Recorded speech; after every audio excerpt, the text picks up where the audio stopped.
Hello friends, வணக்கம். Welcome back to my channel. இன்றைக்கி நம்ம கேரட், பீன்ஸ், பீட்ரூட் வச்சு இது கூட பாசிப்பருப்பு சேர்த்து ஒரு பியூரி எப்படி செய்கிறதுன்னு பார்க்கலாம்.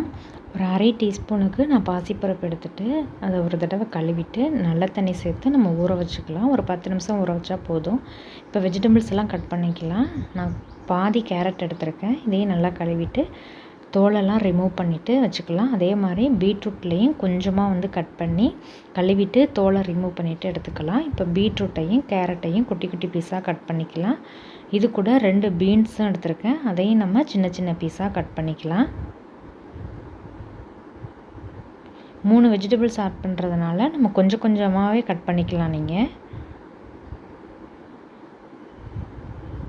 இப்போ இந்த கட் பண்ண வெஜிடபிள்ஸ் எல்லாத்தையும் நம்ம வேக வைக்கிற பாத்திரத்தில் ஆட் பண்ணிக்கலாம். அது கூட ஊற வச்ச பாசிப்பருப்பை அந்த தண்ணியோடு ஆட் பண்ணிவிட்டு காய் வேகிற அளவுக்கு தண்ணி ஆட் பண்ணணும். அதனால் நல்லா மூழ்கிற அளவுக்கு தண்ணி ஆட் பண்ணலாம். அப்போ தான் நல்லா சாஃப்டாக காய் குக் ஆகும். ஸ்டவ்வை ஆன் பண்ணிவிட்டு ஒரு மூடி போட்டு மூடி வேக வச்சுக்கலாம். ஒரு 10 நிமிஷமாவது இதை வேக வைக்கணும். நல்லா காயெல்லாம் சாஃப்டாக குக் ஆகணும்.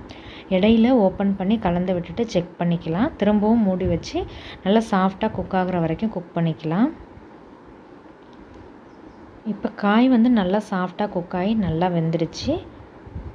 இப்போ அப்படியே ஆஃப் பண்ணிவிட்டு ஆற வச்சிடலாம். ஆறுனதும் நம்ம மிக்சர் ஜாரில் சேர்த்துட்டு அரைச்சிடலாம். இப்போ நல்லா ஆறட்டும். இப்போ காயெல்லாம் நல்லா ஆறிடுச்சு. ஃபஸ்ட்டு நம்ம இந்த வெஜிடபிள்ஸை மட்டும் தனியாக எடுத்து மிக்சர் ஜாரில் சேர்த்துட்டு ஒரு தடவை அரைச்சி எடுத்துகிட்டு வந்துடலாம். ஒரு தடவை அரைச்ச பிறகு நம்ம வேக வச்ச தண்ணியை ஆட் பண்ணிக்கலாம். இப்போ இதை ஸ்மூத்தாக இந்த மாதிரி நல்லா பிளெண்ட் பண்ணி எடுத்துகிட்டு வந்துடுங்க.